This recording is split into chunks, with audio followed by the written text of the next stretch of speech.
ناظرین آداب، شروع اللہ کے نام سے جو نہایت مہربان اور بہت ہی رحم کرنے والا ہے، وہ ہر چیز پر قادر ہے، میری اور آپ کی سانس پر بھی قادر ہے۔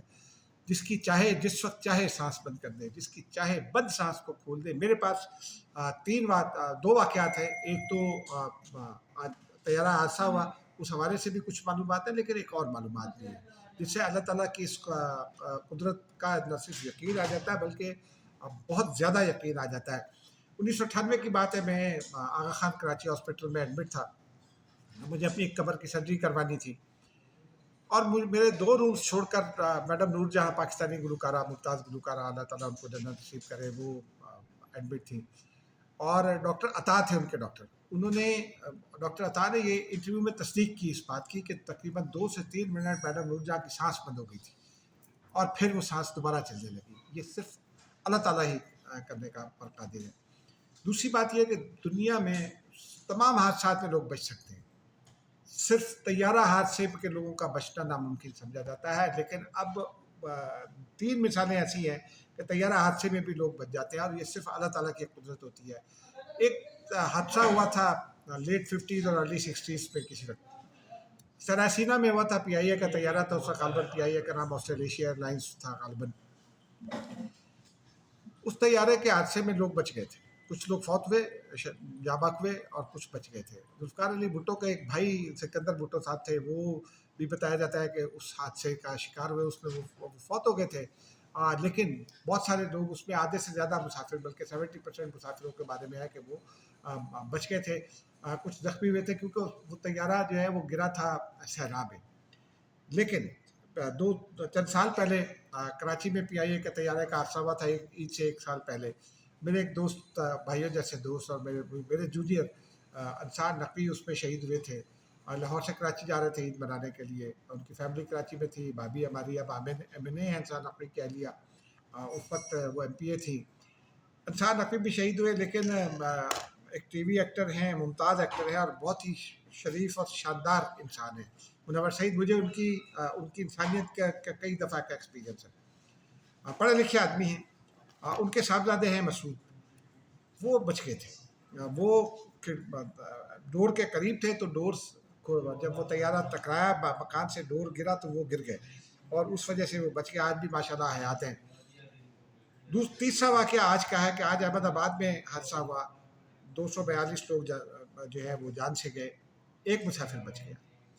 وہ مسافر جو ہے وہ، اس کا نام جو ہے وہ تو ابھی سامنے نہیں آیا، لیکن بھارتی میڈیا نے یہ بتایا ہے کہ وہ مسافر جو ہے وہ ہاسپٹلائزڈ ہے۔ 2-3 مسافر ایسے ہیں جو اتر گئے تھے۔ ایک مسافر تو طیارے سے اتر گئے کسی خرابی کی وجہ سے، طیارے کی اڑان سے پہلے۔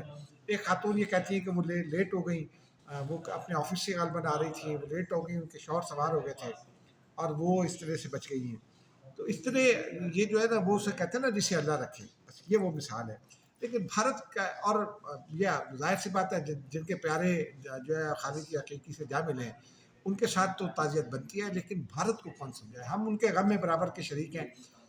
نواز شریف صاحب نے بھی ٹویٹ کر دیا ہے، حکومت پاکستان تعزیت کر رہی ہے، وزیر خارجہ، وزیر داخلہ دونوں، وزیر دفاع کر چکے ہیں تعزیت کا اظہار۔ اب بلاول بھٹو زرداری نے بھی کر دیا، نواز شریف صاحب نے بھی کر دیا، اور لوگ بھی کر رہے ہیں، تو کرنا چاہیے، اس میں کوئی حرج نہیں ہے، کیونکہ عام لوگ مارے گئے جن کا جنگ بازی سے کوئی تعلق نہیں ہوتا۔ لیکن بھارتی حکومت کو کون سمجھائے؟ اب بھارتی حکومت کے بارے میں آج 3-4 خبریں ایسی آئی ہیں ناظرین جو ڈسٹربنگ ہیں ایک طرح سے، یعنی ایک تو اخلاقی دیوالیہ پن کا بھارت جو ہے نا انتہا پر پہنچ گیا ہے۔ جو قومی پرچم ہوتا ہے وہ کسی بھی ملک کی پرائیڈ ہوتا ہے، اس کی توہین نہیں ہو سکتی۔ امریکہ میں قومی پرچم کے حوالے سے کچھ اجازت دی ہے ان کی سپریم کورٹ نے، لیکن توہین کی اجازت نہیں ہے، بے حرمتی کی اجازت نہیں ہے۔ اب جو وار پاکستان اور بھارت کے درمیان ابھی حالیہ جنگ ہوئی، اس میں بھارت کو شدید ہزیمت کا، بے عزتی کا سامنا کرنا پڑا، اس میں کوئی شک نہیں ہے۔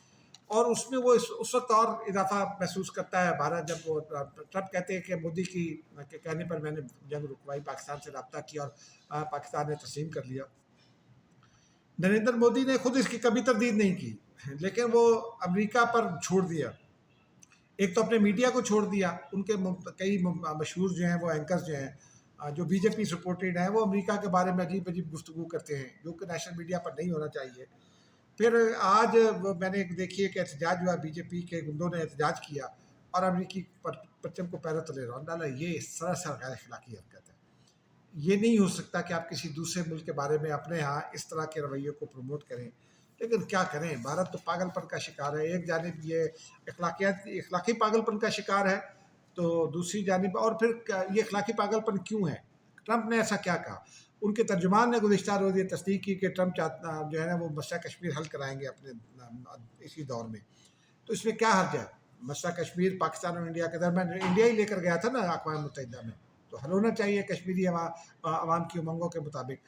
بھارت تو اس پاگل پن کا شکار ہے کہ کسی بھی واقعے کو بہانہ بنا کر، جبکہ اس کی تحقیقات بھی مکمل نہیں ہوئی، پاکستان پر چڑھ دوڑا، سنتاس معاہدہ معطل کر دیا، حملے کیے، 2 بار حملے کیے، دونوں بار منہ کی کئی، رفائل سمیت 7 طیارے گروا لیے. پھر اس کے بعد جو حشر کیا پاکستان نے 9 اور 10 مئی کے درمیانی شب اور 10 مئی کے صبح کو دن 2 بجے تک، تو وہ تو بھارت کو صدیوں یاد رہے گا.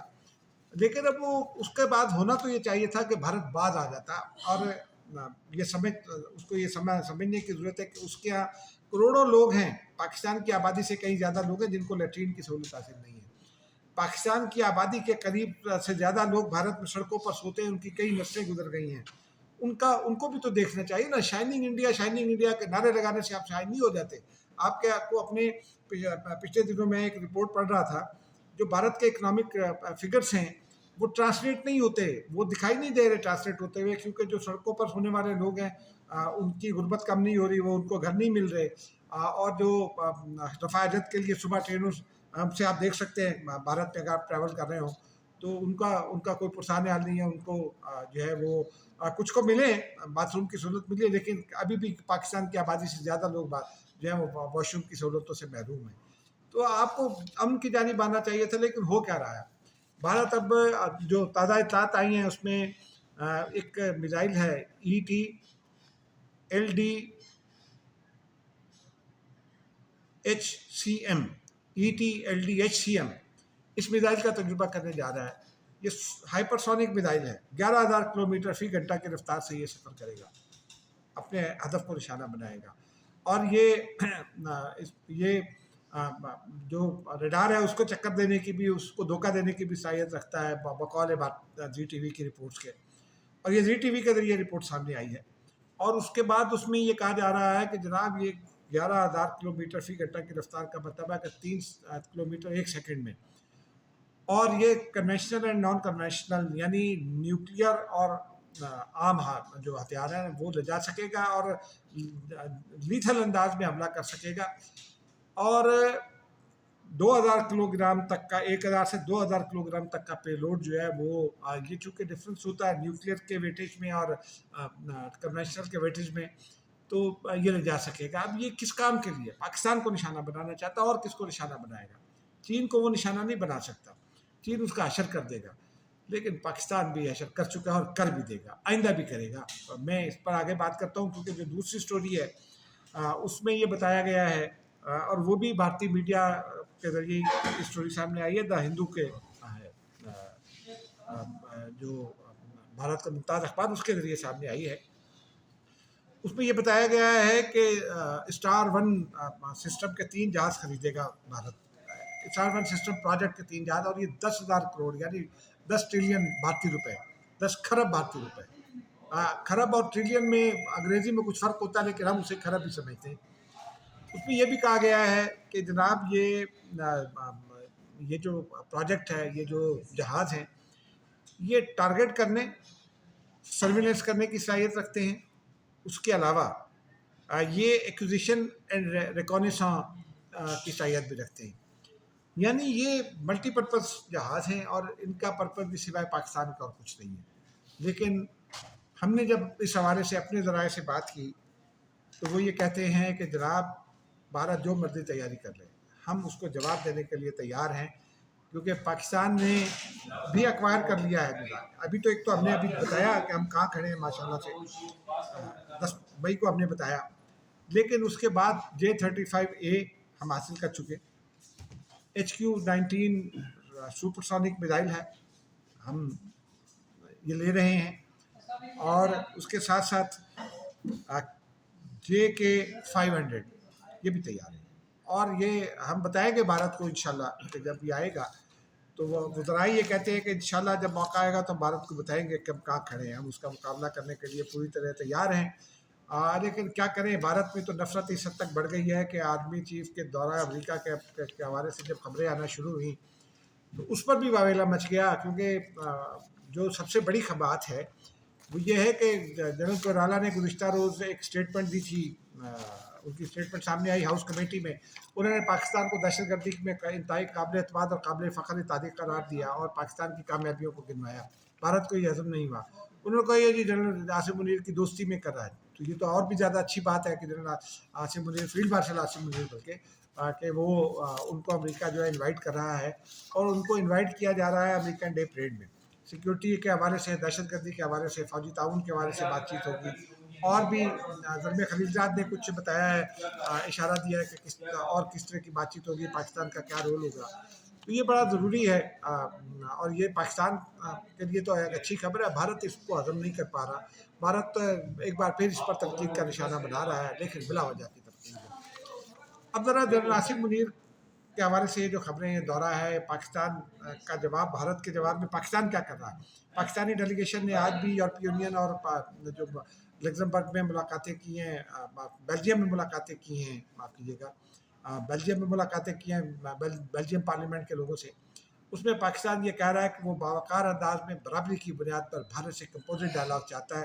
کمپوزٹ ڈائلاگ کا مطلب یہ ہے کہ آپ دہشت گردی پر بھی بات کر سکتے ہیں، آپ کشمیر پر بھی بات کر سکتے ہیں، اور بھی دیگر مسائل پر، ٹریڈ اینڈ انویسٹمنٹ پر بھی بات کر سکتے ہیں۔ یہ ہوتا ہے ایک ذمہ دار اسٹیٹ کا رویہ۔ لیکن اب ناظرین، پاکستان کے لیے اس وقت بھارت زیادہ پاگل پن کا شکار اس لیے دکھائی دیتا ہے کہ بھارت کو ایران پر بھی غصہ ہے، ایران پاکستان کے ساتھ کھڑا ہو گیا تھا، لیکن اب سچویشن خطے کی اور بدل رہی ہے، اور بھارت یہ سمجھتا ہے کہ وہ پاکستان کو اس میں اور ٹینشن میں مبتلا کر سکتا ہے، کیونکہ اب تازہ اطلاعات آ رہی ہیں کہ اس اگلے 72 گھنٹے امپورٹنٹ ہیں۔ اسرائیل جو ہے وہ ایران پر اٹیک کرے گا، اور ایران کی خاص طور پر جو نیوکلیئر انسٹالیشنز ہیں ان کو نشانہ بنائے گا۔ اس پر تفصیل سے کل بات کریں گے، لیکن یہ اگر ایسا ہوا تو بہت بدقسمتی ہوگی، اور میں ذاتی طور پر یہ سمجھتا ہوں کہ فی الحال ایسا نہیں ہونے جا رہا۔ ایران کو دباؤ میں لانے کی کوشش کی جا رہی ہے، لیکن اس کے حوالے سے جو اطلاعات میرے پاس ہیں، کل انشاءاللہ اس کے اوپر تفصیل سے بات کریں گے۔ مجھے اجازت دیجیے، خدا حافظ۔